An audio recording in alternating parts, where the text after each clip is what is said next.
రాజధానిలో మహిళలు ఏర్పాటు చేసిన మిల్లెట్ స్టాల్ ను మంత్రి నారాయణ పరిశీలించారు.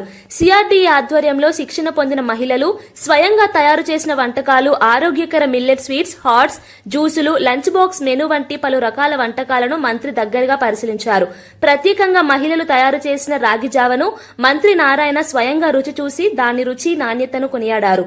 వంటకాలు బాగా ఉన్నాయంటూ మహిళలకు కితాబిచ్చారు. గృహాలకే పరిమితమై ఉండే మహిళలు ఆర్థికంగా ముందుకు రావాలనే లక్ష్యంతో 29 గ్రామాల మహిళలను పారిశ్రామికవేత్తలుగా తీర్చిదిద్దేందుకు ప్రభుత్వం శిక్షణ కార్యక్రమాలు అందిస్తున్నట్లు మంత్రి తెలిపారు.